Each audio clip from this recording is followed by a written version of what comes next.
What if I told you that the next time someone insults you, instead of freezing up, you could respond with so much confidence that they never target you again, and maybe even turn them into an ally? We've all been there. Someone takes a shot at us and our brain just stops. Hours later, in the shower, the perfect comeback finally comes to mind. But in the moment, silence. I'm not just talking about clever comebacks. I'm talking about those comments that chip away at your confidence, the ones that replay in your mind at night, making you wish you'd handled things differently. Stay with me because I'm about to share the single most powerful response I've ever used, one that completely transformed a workplace bully into an ally, the moment that changed everything. Let me take you back to my company's holiday party. I had just finished a huge project that saved the department thousands of dollars. I was feeling great until Jason from accounting loudly said, "Nice work. Must be nice to finally contribute something after coasting for so long." Silence. Everyone looked at me. I laughed awkwardly, muttered something about doing my best, and quickly changed the subject. Inside, though, I was crushed. I avoided Jason, took different routes to my desk, and replayed the moment over and over in my head. But this time I decided enough was enough. I didn't want to be aggressive. I just wanted to handle these situations with confidence. Now think back to the last time someone made you feel small. Got it? Good. How would you respond today? Did you come up with something sharp, or did your mind go blank? Whatever happened, keep that feeling in mind, because what I learned changed everything. The cost of staying silent. Every time we let someone belittle us without responding, we're not just losing face in that moment. We're surrendering a piece of our confidence. We tell ourselves we're taking the high road, but in reality, we're allowing the same people to target us again and again. Studies even show that people who push back receive 37% fewer critical remarks over time. The good news? You don't need to be aggressive to shut down an insult. You just need the right strategies. The 3 biggest mistakes people make. 1. The fake laugh. We laugh it off, hoping to diffuse the tension, but in reality, it signals agreement. Instead of shutting down the behavior, it encourages more of it. 2. The desperate explanation. No, that's not what happened. Sound familiar? When we rush to explain ourselves, we validate their insult. The more we justify, the weaker we appear.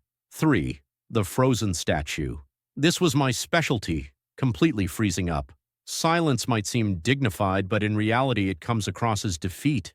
I let this pattern control my life so much that I once turned down a promotion just to avoid someone who made me feel small.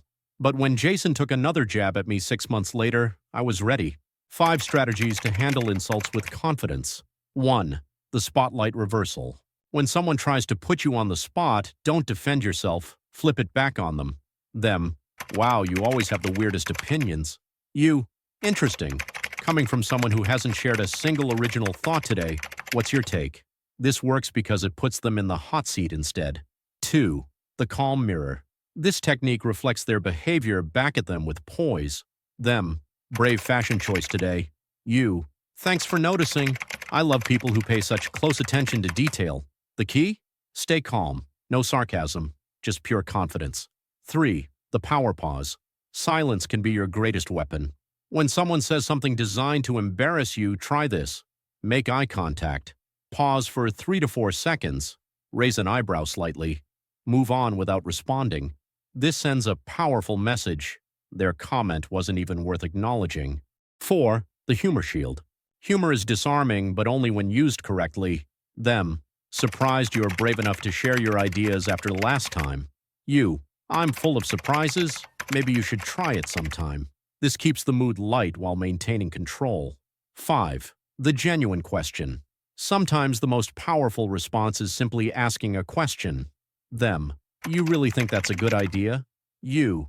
That's an interesting take. What made you think that was appropriate to say? This forces them to justify their behavior, often leading to an awkward realization. The unexpected ally technique. This is where things get interesting. Next time you successfully handle an insult, do something unexpected. Approach the person privately later. Say, I noticed our exchange earlier was a little tense. I value working together, so I just wanted to check. Are we good? Why does this work? It shows confidence and maturity. It often reveals their own insecurities.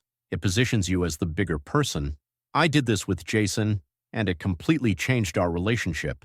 He admitted he'd been struggling with imposter syndrome, and my success had triggered his insecurities. From that moment on, he went from being my biggest critic to one of my strongest allies. Final thoughts. If you take away just one thing from this, let it be this.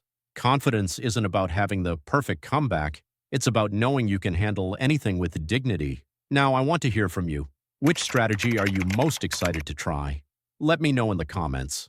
And if you found this helpful, don't forget to like, subscribe, and share, because mastering these skills isn't about becoming someone you're not.